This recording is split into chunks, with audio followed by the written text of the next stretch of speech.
identify online hate crime. We can identify online hate crimes in terms of their nature and prevalence. Online hate can travel across the web to a large audience and quickly.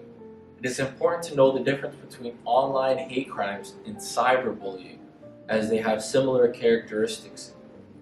Hate crimes will create community-wide unrest when it appears. Here are some ways to identify hate crimes. Number 1, language. Look for language that is derogatory or offensive towards a particular group or individual. This can include hate speech, slurs, or other derogatory terms. We can have individuals normally call someone out for all types of things like we see online today. However, when slurs and any race or anything targeting that person's identifiable features that we mentioned earlier as being part of an identifiable group, that is what we want to look for when identifying online hate crime.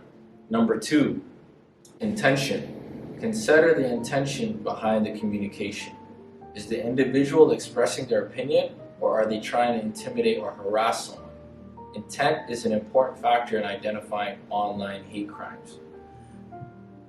Number 3, target. Look at who the communication is directed towards. Hate crimes are often targeted towards specific individuals or groups based on their race, ethnicity, religion, gender identity, sexual orientation, or other characteristics. Number 4, context.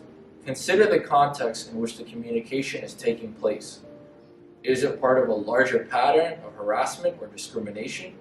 Is it being disseminated through social media or other online platforms? It is easy, like I said previously, to mistake online hate crime and cyberbullying. Number 5, impact. Consider the impact that the communication has on the target. Has it caused them harm or distress? Has it put them at risk or physical harm? By being vigilant and aware of the signs of online hate crime, we can work together to create a safer and more inclusive online community for all. It is important to report any incidents of hate speech or online hate crime to the appropriate authorities or online platform, and to seek support from advocacy organizations or legal resources if necessary. It is a crime to advocate genocide or incite hatred publicly. It is an offense to support or promote genocide. Genocide is the systemic elimination of a group of people who are of the same race, religion, ethnicity, sexual orientation, or any other similar factors. This includes killing members of the group, causing serious bodily or mental harm to members of the group, inflicting conditions intended to destroy a group, preventing births within the group, removing children from the group, public incitement of hatred.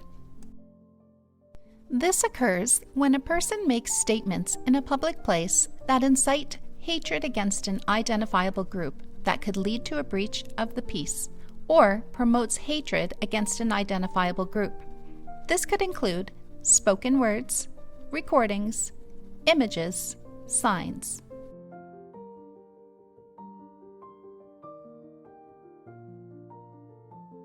How we can prove the intention, which is something very hard to prove. Yes. So proving the intention would be difficult. That's why a lot of times when we look at online hate crime, we have to look at it at face value. We have to determine, we could look at certain people's profiles. We could see, is this a habit? Is this a one-off? Is this a comment this person makes on a regular basis to establish some sort of threshold that will meet a criminal offense? Sometimes there is a very thin line between the freedom of speech and that hate crime, and this could be a little bit hard to identify. So is there any methodology to identify which is the differences between the hate speech and the freedom of speech? Yeah, so I tend to avoid the word hate speech because it's so, you can almost categorize everything as hate speech online. However, for online hate crime specifically, a lot of times, from being a hate crime officer, I deal with specific cases, so targeting an individual. So if, for example, because I'm black, I'll use an example of someone maybe being black. If that individual is being targeted on a day-to-day basis by one other individual, and we can identify that this is one individual criminally harassing this person, it makes it a lot easier to determine that this is online hate.